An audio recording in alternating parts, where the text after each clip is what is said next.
No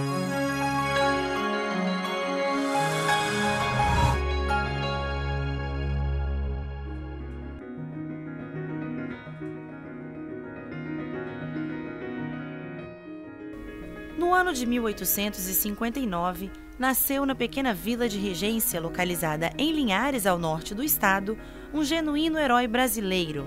E foi no ano de 1887 que o caboclo Bernardo José dos Santos, mais conhecido como Caboclo Bernardo, consagrou nossa história com sua bravura e destemor. Como Regência entra para a história do Brasil? Regência era um quartel isolado, até então sem significado nenhum, sem importância nenhuma a nível estadual, nem a nível do Brasil. Era um quartel povoado por alguns caboclos, a maioria de origem botocuda, totalmente isolado. De repente se transforma em um grande centro comercial com a viabilização do Rio Doce como comércio entre Minas Gerais e o mundo. A partir de então, grandes navios passavam por aqui rumo a Salvador, a Abrolhos. E consta-se que o Barão de Tefé escreve à Marinha Brasileira reclamando de alguns naufrágios nessa região, principalmente próximo a Abrolhos, que alguns navios batiam em recifes coralinos e alguns naufragavam, trazendo grande prejuízo para Minas Gerais. Então essa denúncia faz com que a Marinha de Guerra providencie um navio para vir mapear essa região.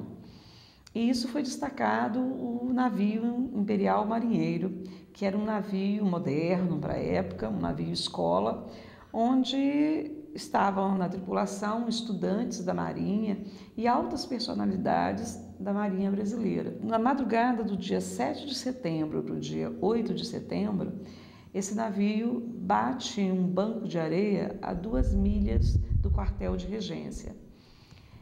E a medida que eles têm de imediato é pegar uma pequena escalé com 12 homens e pedir que essas pessoas venham à terra firme buscar ajuda. Dessas 12 pessoas chegam apenas 8, porque as ondas do mar bravio de Regência destrói a escalé e eles conseguem terminar o trajeto a nado e 8 morrem nesse trajeto. Os 8 que chegaram começam a pedir socorro e a população pequena de Regência corre todo mundo para a praia e se tornam apenas espectador, porque nada podia ser feito, eles não tinham recurso nenhum para tentar salvar a tripulação, que era composta de 142 pessoas. E o dia amanhece, dia 8 de setembro, e chega o pescador Caboclo Bernardo, que era um nativo da região, filho de botocudos, de origem botocudo, um menino forte, muito habituado a lidar com a água. Ele era pescador, ele foi criado junto ao pai, recebendo navios, orientando o atracamento de navios aqui no Porto de Regência. Então ele era extremamente corajoso, muito sapeca, e ele disse: não, eu vou lá, eu vou ajudar esse povo. E ele tem a ideia de levar uma grande corda, eles chamavam cabo de espia, que eles vão poder ver pendurado nessa corda. Então ele amarra essa corda à cintura e tenta se jogar no mar. Mas por 4 vezes o mar o devolve, porque ele não consegue vencer as ondas. Na 5ª vez, a mãe dele já implorava que, pelo amor de Deus, ele não fosse, porque o mar estava muito bravo. Ele teve a ideia de amarrar essa corda muito grossa a uma linha de pescar, colocou a linha nos dentes e conseguiu chegar até o navio. Chegando no navio, ele amarrou essa corda e fez tipo uma ponte. E as pessoas começaram a vir segurando essa corda e chegando até a praia de Regência. Mas muitos já estavam cansados, machucados pela noite inteira de tortura, né? E muitos se soltavam e morriam. E aí ele teve a ideia de pegar uma pequena embarcação, uma pequena escalé que ainda havia no mar, que havia no barco, e colocou de 2 em 2, e ele vinha segurando a corda e chegando até a praia. Quando faltava apenas 13 pessoas, essa pequena escalé, ela se rebenta também. E tinha 13 pessoas lá, ainda precisando de socorro, e imediatamente todo mundo, motivados pela força do caboclo, resolve fazer uma pequena embarcação, uma pequena balsa, e com os destroços dos navios que chegavam na praia, e conseguiram novamente voltar ao navio e pouco a pouco trouxeram também mais esses 13 tripulantes. O salvamento dos 128 tripulantes da Marinha de Guerra Brasileira rendeu a Caboclo Bernardo uma condecoração da Princesa Isabel. Eles que foram embora não esquecia de falar do grande heroísmo de Caboclo Bernardo e cobraram da Marinha homenagens. Então, no mês seguinte e durante todo o mês, o Bernardo foi extremamente venerado, homenageado, recebeu homenagens em Vitória, que era a capital, e depois ele foi para Minas Gerais, para Rio de Janeiro, onde ele recebeu uma grande homenagem da Marinha de Guerra Brasileira e depois da própria Princesa Isabel, que o condecorou como herói nacional e dando a ele uma medalha cunhada em ouro como herói nacional. Assim, Regência entra para a história do Brasil e um botocudo que tinha sido perseguido, a sua tribo dizimada no Espírito Santo, ele arrisca a própria vida para salvar pessoas que ele nem sequer conhecia. Nascido e criado à beira-mar, o herói era conhecido por sua força e bravura, que se tornaram lenda na região. Uma história que eu achei bastante interessante foi a história de Dona Luísa, uma antiga parteira daqui de Regência, que ainda vive, já com seus 100 anos.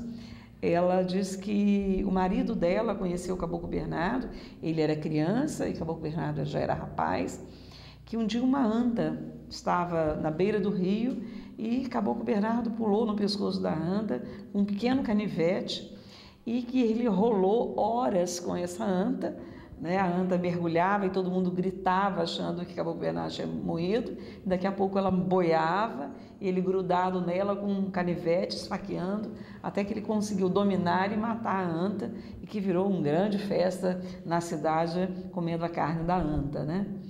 Essa foi uma das histórias. Outra história interessante foi em relação à morte dele. Quem matou o Caboclo Bernardo foi um amigo, foi um colega que também participou no momento do salvamento ao Imperial Marinheiro. Só que esse colega ele participou meio passivamente, então não recebeu nenhuma homenagem, nunca teve nenhuma gratificação em relação a isso e ele sempre teve muita mágoa. Então, quando ele matou o Caboclo Bernardo tinha terminado de chegar de uma pescaria com vários peixes, e enquanto ele esperava que a mulher preparasse a muqueca, ele sentou na janela e ficou comendo uma banana. Esse cara que o matou, ele foi na venda, tomou todas as cachaças, comprou a munição e disse assim: eu vou matar uns papagaios por aí. E aí dizem que quando ele foi preso, ele disse assim: eu matei um papagaio comendo banana. Então, algumas pessoas, por essa fala, diziam também que provavelmente foi ciúme, coisas de mulheres, que Caboclo Bernardo tenha dito alguma coisa que ele não gostou, esse tipo de coisa. E outro caso que eu ouvi em relação à morte dele foi de Seu Miúdo, o famoso miudinho que se dizia o anjo da guarda do Caboclo Bernardo, o anjo da guarda da memória do Caboclo Bernardo. Ele conta que o sogro dele, que também conheceu o Caboclo Bernardo, diz que quando o Caboclo Bernardo foi assassinado, a perícia teve que ser feita em Colatina, porque nesse período Regência pertencia a Colatina. Então levou 3 dias para que o corpo fosse até Colatina e retornasse à Regência para o velório. E o que chamou a atenção de todo mundo, que apesar de um sol escaldante, em que o corpo foi e voltou, diz que o corpo não tinha nenhum mau cheiro, né? Que o corpo estava perfeito, não tinha inchado, não fedia, nada, de tão musculoso que era Caboclo Bernardo, que era extremamente forte. Além do busto do caboclo, imortalizado na Praça da Pequena Vila, a cúpula do farol construído após o naufrágio é uma marca histórica que remete ao herói. O farol de Regência ele foi consequência desse naufrágio. Com certeza, se existisse esse farol na época, não teria acontecido esse naufrágio. Esse farol foi construído logo depois, em 1895, do lado errado, do lado norte da Barra. E em 1907 ele foi transferido para o lugar certo, que seria o ponto onde naufragou o Imperial Marinheiro. Hoje ele é um marco da nossa história, né? É um ponto turístico. Ele foi colocado aqui em frente ao museu, porque ele era onde está o atual farol, né? Aqui está parte dele e a cúpula dele. Caboclo Bernardo é lembrado todos os anos no dia 3 de junho, data em que morreu, com uma festa que reúne bandas de Congo de todo o estado. A história desse personagem também é contada numa manifestação religiosa e cultural em Regência, o Alto do Caboclo Bernardo. Houve uma comoção muito grande em Regência com a perda do herói Caboclo Bernardo. Aqui no Museu de Regência existem documentos que mostram, retratam que desde 1930, ele morreu em 1914, que desde 1930 se fazia o Alto de Caboclo Bernardo. O que é o Alto de Caboclo Bernardo? É um teatro onde a população de Regência retrata toda a vida de Caboclo Bernardo. Em Vitória, Serra, vários centros, eles normalmente acontece o encontro de bandas para homenagear os santos, São Benedito, São Sebastião. Em Regência acontece o encontro de bandas para homenagear o herói. É uma coisa inédita, isso não acontece em lugar nenhum. Então, todos os anos acontece aqui dentro de Regência, nesse primeiro domingo do mês de junho, o encontro de bandas para homenagear o herói linharense, o herói capixaba, o herói nacional, Caboclo Bernardo.